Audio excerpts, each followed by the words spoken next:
Friends, welcome to bio Shiksha. ये lecture target करेगा CSR NET, SET, GATE and MSc entrance exam को। Previous video lecture में हमने glycolysis का प्रिपरेटरी फेज किया था। आज हम करेंगे पे of phase. Previous video lecture में हमने प्रिपरेटरी फेज पढ़ा था। ठीक है, यहाँ तक हम कर चुके थे कि जो फ्रक्टोज 1,6-बिस फॉस्फेट है वो कन्वर्ट होगा डाईहाइड्रोक्सी एसीटोन फॉस्फेट में as well as glyceraldehyde 3 phosphate में, जो कि फोर्थ स्टेप था।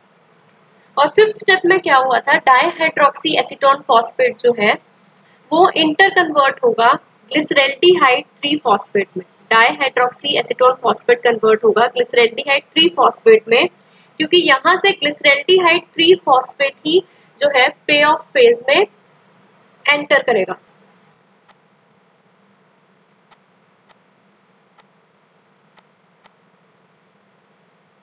अब यहाँ क्या होगा, ग्लिसरल्डिहाइड 3 फॉस्फेट जो है अब जब वो पे ऑफ फेज में एंटर कर गया है, जिसको हम बोलते हैं सिक्स्थ स्टेप, तो ये सिक्स्थ स्टेप है।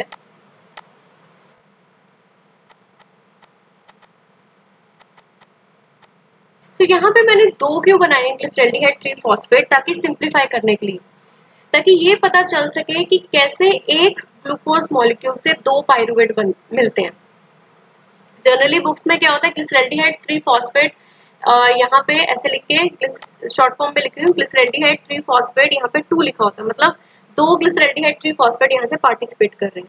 तो वो ये दो ग्लिसरल्डिहाइड 3 फॉस्फेट, एक ये हो गया, एक ये हो गया। तो मैं रिएक्शंस को अलग अलग करके शो करूंगी ताकि समझ आ सके कि पाइरुवेट दो कैसे बनते हैं। ठीक है, अब ये ग्लिसरल्डिहाइड 3 फॉस्फेट जो है ये बनाएंगे 1,3-बिस फॉस्फोग्लिसरेट।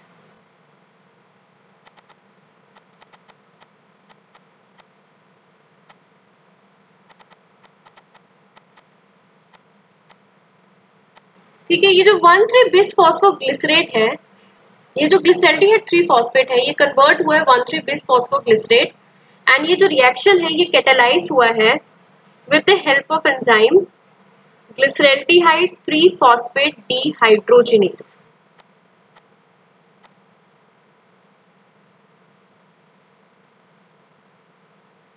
तो यहाँ पे मैं शॉर्ट फॉर्म में लिख रही हूँ, ग्लिसरल्डिहाइड 3 फॉस्फेट डिहाइड्रोजिनेज। एंड इस रिएक्शन के दौरान क्या हुआ है, जो NAD पॉजिटिव है, NAD पॉजिटिव जो है ये ऑक्सीडाइज्ड फॉर्म है। NAD पॉजिटिव ऑक्सीडाइज्ड फॉर्म है, ये कन्वर्ट होगा रिड्यूस्ड फॉर्म में NADH plus hydrogen ion release होंगे, और साथ ही साथ यहाँ पे इनऑर्गेनिक फॉस्फेट जो है वो यूज होगा। तो अगर मैं इस स्टेप को रिएक्शन की फॉर्म में लिखूं तो रिएक्शन की फॉर्म में कैसे आएगा ये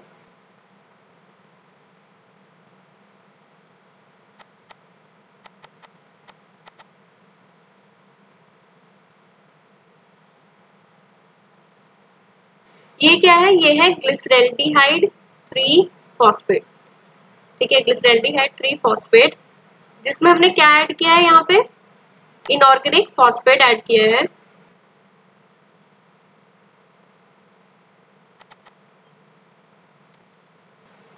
यहाँ पे एंजाइम कौन सा यूज हुआ है, ग्लिसरल्डिहाइड 3 फॉस्फेट डिहाइड्रोजिनेज एंजाइम।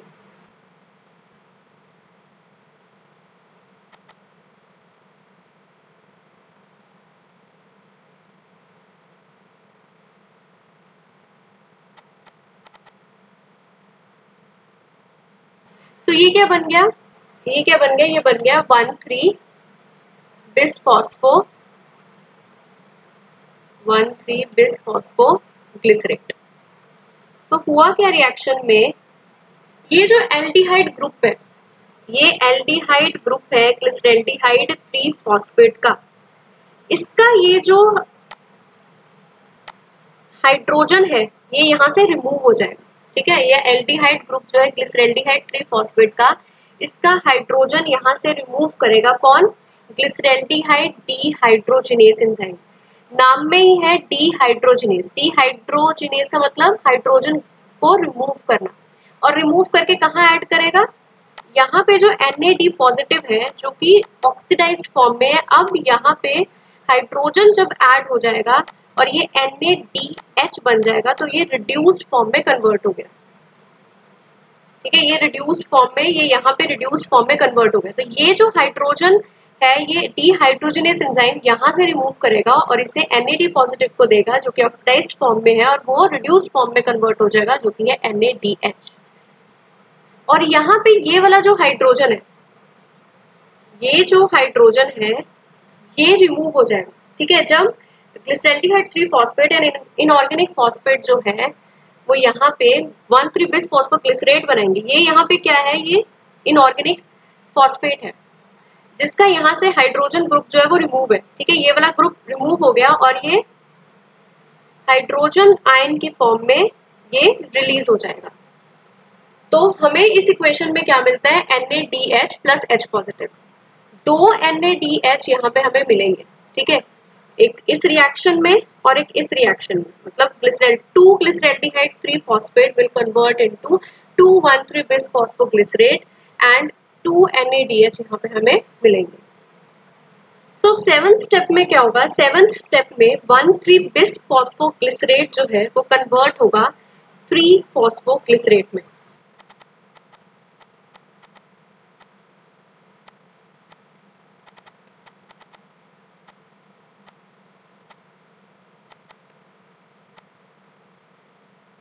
तो ये 7th स्टेप।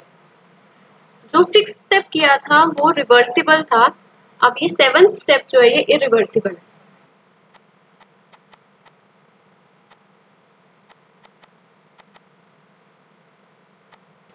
तो 7th स्टेप को कैटालाइज करने के लिए जो एंजाइम है वो है फॉस्फोग्लिसरेट काइनेज। और ये पहला सबस्ट्रेट लेवल फॉस्फोरिलेशन रिएक्शन है जहां पे ATP प्रोड्यूस होगा। तो यहाँ पे क्या होगा, ADP से ATP प्रोड्यूस होगा। ठीक है, तो अब समझ लेते हैं सबस्ट्रेट लेवल फॉस्फोरिलेशन रिएक्शन क्या होता है।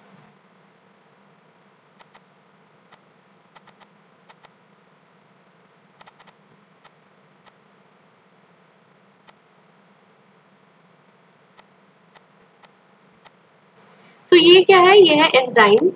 ठीक है, कौन सा एंजाइम यहाँ पे यूज हो रहा है, फॉस्फोग्लिसरेट काइनेज एंजाइम है और ये है सबस्ट्रेट। ठीक है, एंजाइम जो है वो सबस्ट्रेट के साथ बाइंड करके प्रोडक्ट प्रोड्यूस करता है। तो यहाँ पे जो सबस्ट्रेट है वो क्या है, 1,3 बिस फॉस्फोग्लिसरेट। ठीक है, और यहाँ पे और ये क्या है, ये है ADP। ठीक है, ये है ADP।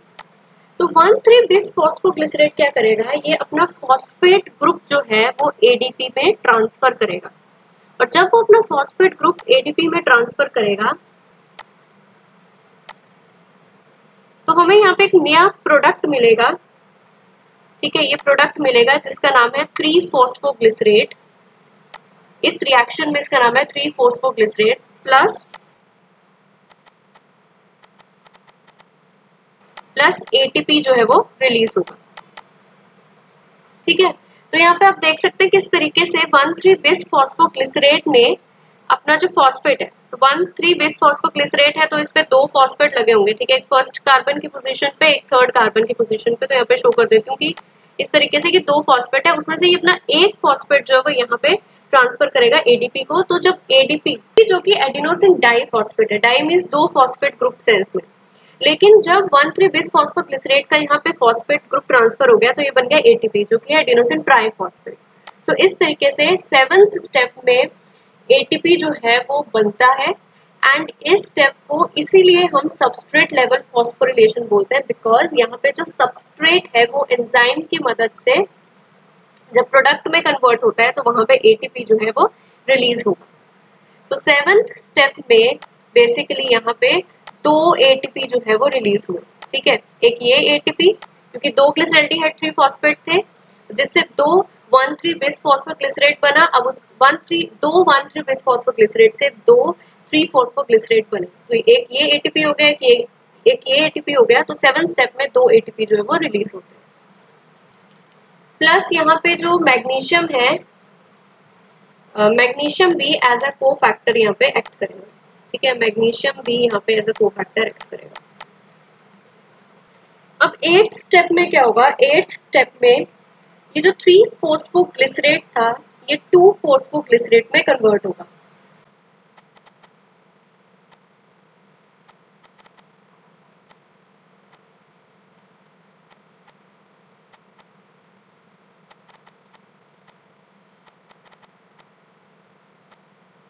तो ये है 8th स्टेप। और इसे कौन कैटेलाइज करता है, इसे कैटेलाइज करता है फॉस्फोग्लिसरेट म्यूटेज एंजाइम।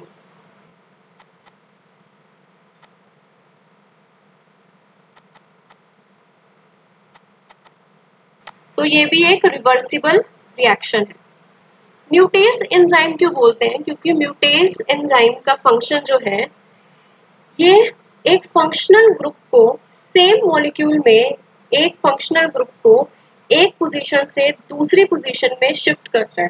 ठीक है, movement of a functional group from one position to another within the same molecule, ये फंक्शन है म्यूटेज एंजाइम का। जैसे यहाँ पे 3 फॉस्फोग्लिसरेट कैसा होता है,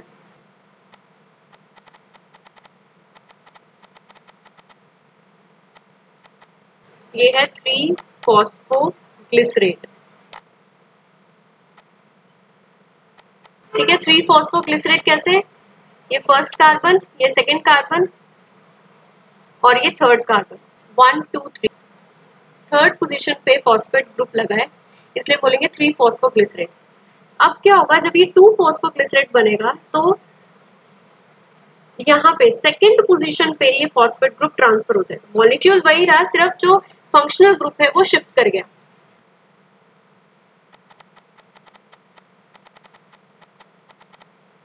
तो ये जो फॉस्फेट है यहाँ से यहाँ शिफ्ट कर गया। ठीक है, तो ये फंक्शन है म्यूटेज एंजाइम का, कि फंक्शनल ग्रुप को शिफ्ट करना एक पोजीशन से दूसरे पोजीशन।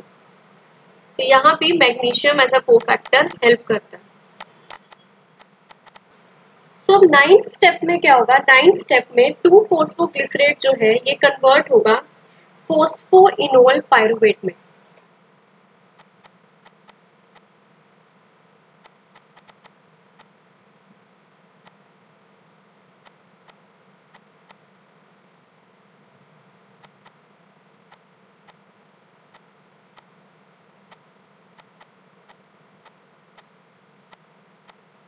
तो ये है 9th स्टेप। ये स्टेप किस एंजाइम की प्रेजेंस में होगा, ये स्टेप होगा इनोलेज की प्रेजेंस में। इनोलेज को हम फोस्फोइनोल हाइड्रेटेज एंजाइम बोलते हैं, मतलब यहाँ पे वाटर जो है वो रिमूव होगा। ठीक है, वाटर जो यहाँ पे रिमूव हो रहा है। तो इस रिएक्शन में कैसे होगा,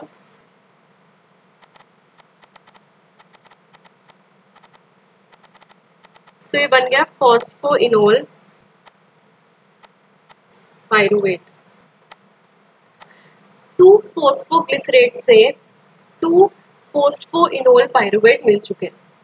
तो अब लास्ट स्टेप में क्या होगा, लास्ट स्टेप में फोस्फोइनोल पायरुवेट जो है वो कन्वर्ट हो जाएगा पायरुवेट में।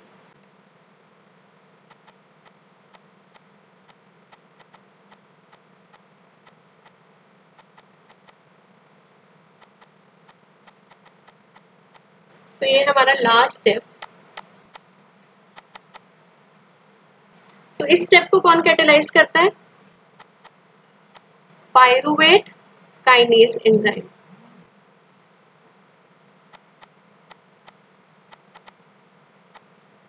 और इस स्टेप में भी हमें एडीपी से एटीपी मिलेगा। तो ये क्या हो गया, ये हो गया सबस्ट्रेट लेवल फॉस्फोरिलेशन। तो ऑलरेडी हम कर चुके हैं सबस्ट्रेट लेवल फॉस्फोरिलेशन। क्या होता है कि जब सबस्ट्रेट से, यहाँ पे सबस्ट्रेट कौन है, फॉस्फोइनोल पायरुवेट, तो यहाँ से फॉस्फेट ग्रुप जो है वो ट्रांसफर होगा एडीपी पे, एंड एडीपी जो है वो कन्वर्ट हो जाएगा एटीपी में और हमें प्रोडक्ट मिल जाएगा पायरुवेट। सो ये स्टेप कैटालाइज होगा या तो मैग्नीशियम होगा या मैंगनीज होगा, और इन दोनों के अलावा यहाँ पे मतलब या तो मैग्नीशियम हो सकता है या मैंगनीज, उसके अलावा जो होगा वो है पोटेशियम।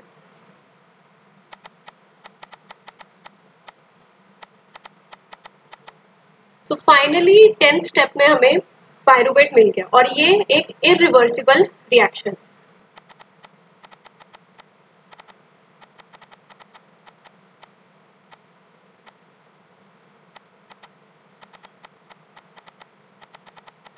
तो ये है पायरुवेट। तो हमें एक ग्लूकोज के मॉलिक्यूल से 2 पायरुवेट मिल गए। तो पे ऑफ फेस में कितने एटीपी मिले हमें? पे ऑफ फेस में कितने एटीपी मिले? पे ऑफ फेस में हमें 4 एटीपी मिले। ठीक है, 4 एटीपी मिले हमें पे ऑफ फेस में। लेकिन प्रिपरेटरी फेस जब हम कर रहे थे, लेकिन प्रिपरेटरी फेस में क्या था, ऑलरेडी हम 2 एटीपी जो है वो यूज कर चुके थे, एक फर्स्ट रिएक्शन में और एक थर्ड रिएक्शन में। ऑलरेडी यहाँ पे हम 2 एटीपी यूज कर चुके थे, एक एटीपी हमने यूज किया था, एक एटीपी फर्स्ट रिएक्शन में यूज किया था और एक एटीपी हमने थर्ड रिएक्शन में यूज किया था और उससे एडीपी बनाया था। तभी हम इसे बोल रहे थे ना इन्वेस्टमेंट फेज, वहां पे हमने एटीपी इन्वेस्ट किया। लेकिन पे ऑफ फेज में हमें क्या है, 4 एटीपी मिले हैं। तो ओवरऑल अगर मैं ये 2 एटीपी यहाँ से माइनस कर दूं, क्योंकि 2 खर्च भी तो हुए, अगर 4 हमें मिल रहे हैं तो 2 यहाँ पे खर्च भी हो रहे हैं। तो अगर मैं यहाँ पे ये माइनस कर दूं 4 - 2, 4 पे ऑफ फेज में जो मिले और 2 जो ऑलरेडी प्रिपरेटरी फेज में और 2 जो प्रिपरेटरी फेज में यूज हुए, तो हमें जो ग्लाइकोलिसिस के एंड में जो एटीपी मिलते हैं वो 2 एटीपी मिलते हैं। ठीक है, ग्लाइकोलिसिस के एंड में हमें 2 एटीपी मिलते हैं क्योंकि 2 एटीपी ऑलरेडी प्रिपरेटरी फेज में यूज हो चुके हैं। तो यहाँ पे जो ओवरऑल रिएक्शन है, ओवरऑल जो इक्वेशन है वो क्या बनती है ग्लाइकोलिसिस की, glucose plus 2 NAD positive plus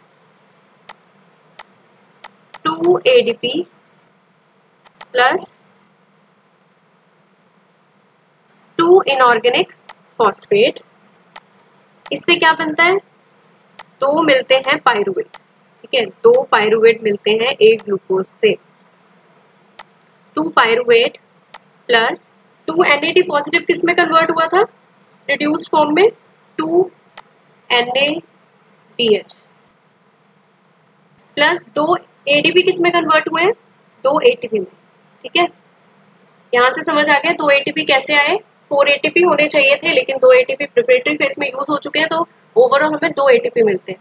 तो यहाँ पे 2 ATP कन्वर्ट हो गए 2 ATP में, प्लस वाटर। ठीक है, जो कि 9th स्टेप में रिलीज हुआ था, प्लस 2 हाइड्रोजन आयन।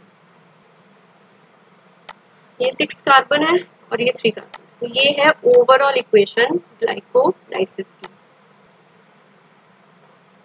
तो लास्ट में है समरी। पे ऑफ फेज यहाँ पे शो किया है। जो मैंने पीछे स्टेप अभी बताए वो एक एक करके बताया। ठीक है, उसमें मैंने शो किया कि डाईहाइड्रोक्सी एसीटोन फॉस्फेट से जो ग्लिसरल्डिहाइड 3 फॉस्फेट बन रहा है और फ्रक्टोज 1,6 बिसफॉस्फेट से जो ग्लिसरल्डिहाइड 3 फॉस्फेट बन रहा है, उसे मैंने सेपरेटली शो किया है।